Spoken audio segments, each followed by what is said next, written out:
So you may or may not already know that any linear equation can be written in the form y is equal to mx plus b, where m is the slope of the line, the same slope that we've been dealing with the last few videos, the rise over run of the line, or the inclination of the line, and b is the y-intercept.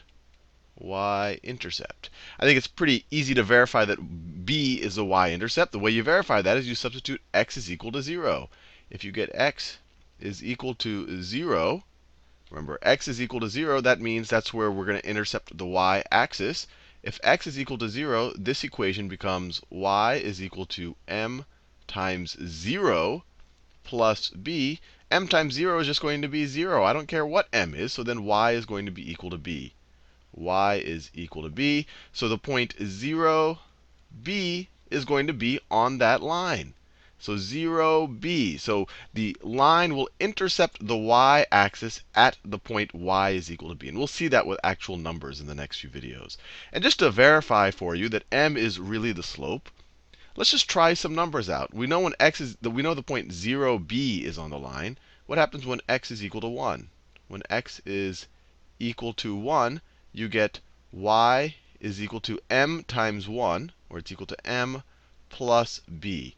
So we also know that the point 1 m plus b is also on the line, right? This is just the y value. So what's the slope between that point and that point? Well, let's take this as the endpoint. So you have m plus b, our change in y, m plus b minus b, over our change in x, over 1 minus 0. Right? This is our change in y over change in x. We're using 2 points. That's our endpoint. That's our starting point. So if you simplify this, b minus b is 0. 1 minus 0 is 1. So you get m over 1, or you get equal to m. So hopefully you're satisfied. And hopefully I didn't confuse you by staying in the abstract with all of these variables here. But this is definitely going to be the slope, and this is definitely going to be the y-intercept.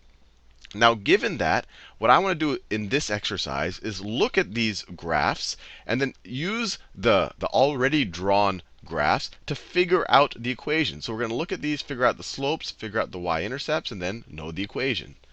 So let's do this line A first. Let's do line A right here. So what is A's slope? What is A's slope? So let's start at some arbitrary point. Let's say let's start right over there.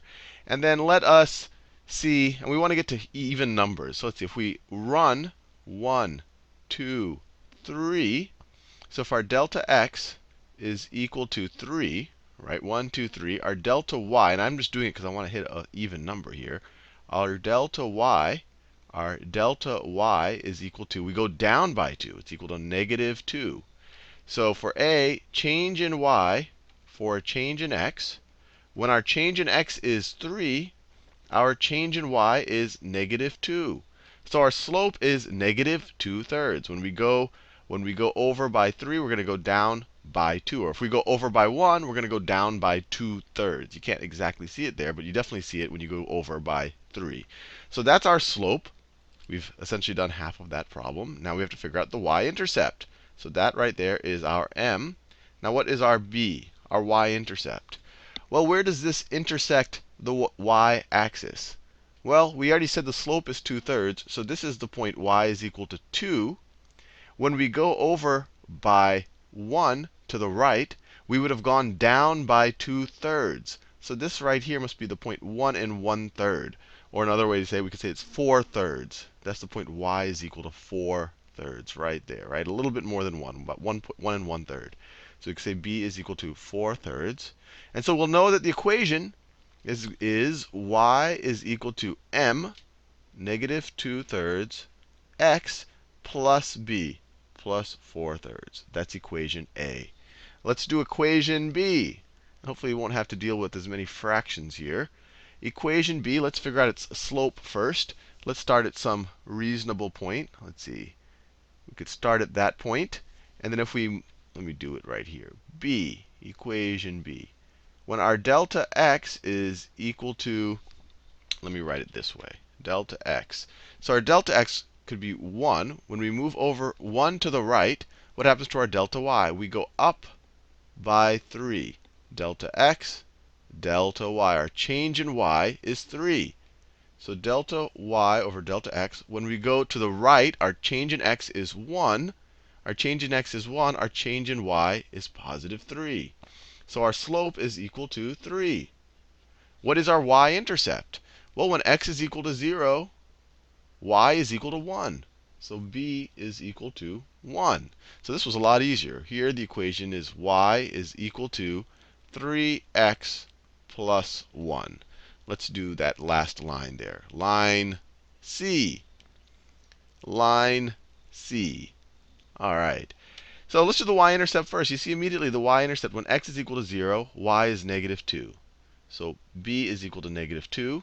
And then what is the slope? M is equal to change in y over change in x.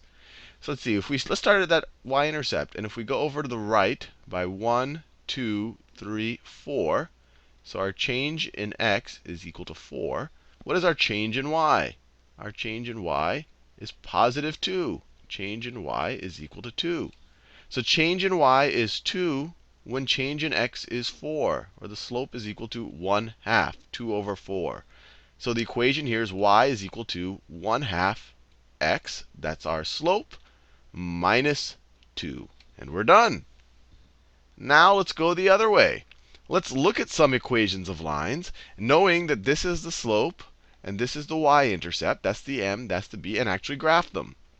So let's do this first line. I already started circling it in orange. The y-intercept is 5. When x is equal to 0, y is equal to 5. You can verify that on the equation. So when x is equal to 0, y is equal to 1, 2, 3, 4, 5. That's the y-intercept. And then the slope is 2. That means when I move 1 in the x direction, I move up 2 in the y direction. So if I move 1 in the x direction, I move up 2 in the y direction. If I move 1 in the x direction, I move up 2 in the y direction. If I move back 1 in the x direction, I move down 2 in the y direction. If I move back 1 in the x direction, I move down 2 in the y direction. I keep doing that. So this line is going to look, I can't draw lines too neatly, but this is going to be my best shot. It's going to look something like that. And it'll just keep going on and on and on. So that's our first line. And I could just keep going down like that. Now let's do this second line. Y is equal to negative 0.2x plus 7. So let me write that. Y is equal to negative 0.2x plus 7. So it's always easier to think in fractions. So 0.2 is the same thing as 1/5. So we could write y is equal to negative 1/5 x plus 7. So we know its y-intercept, it's 7. So this is 1, 2, 3, 4, 5, 6. That's our y-intercept when x is equal to 0. And this tells us that for every 5 we move to the right, we move down 1. So we could view this as negative 1 over 5. That delta y over delta x is equal to negative 1 over 5. For every 5 we move to the right, we move down 1. So every 5, 1, 2, 3, 4, 5. We moved 5 to the right. That means we must move down 1. We move 5 to the right. 1, 2, 3, 4, 5. We must move down 1. If we go backwards, if you move 5 backwards, so if you view, instead of this, you view this as 1 over negative 5. These are obviously equivalent numbers. So if you go back 5, that's negative 5. 1, 2, 3, 4, 5. Then you move up 1. You move up 1. You go back 5. 1, 2, 3, 4, 5. You move up 1. So the line is going to look like this. I have to just connect the dots. I think you get the idea. I just have to connect those dots. I could have drawn it a little bit straighter. Now let's do this one. Y is equal to negative x. Y is equal to negative x. Where's the b term? I don't see any b term. You remember we're saying y is equal to mx plus b. Where's the b? Well, the b is 0. You could view this as plus 0. So here is b is 0. When x is 0, y is 0. So that's our y-intercept right there at the origin. And then the slope, once again, you just see a negative sign. That you could view that as negative 1x plus 0. So slope is negative 1. When you move to the right by 1, when change in x is 1, change in y is negative 1. When you move up by 1 in x, you go down by 1 in y. Or if you go down by 1 in x, you're going to go up by 1 in y. X and y are going to have opposite signs. They go in opposite directions. So the line is going to look like that. It's going to look like that. You can almost imagine it splitting the second and fourth quadrants.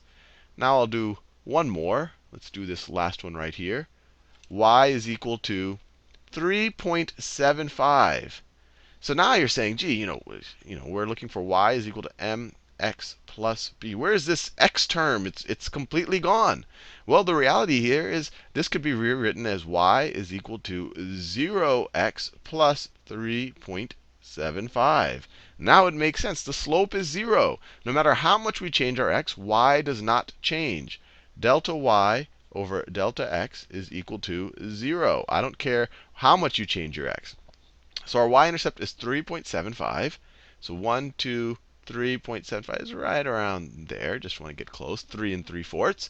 And then as I change x, y will not change. Y is always going to be 3.75. So it's just going to be a horizontal line at y is equal to 3.75. Anyway, hopefully you found this useful.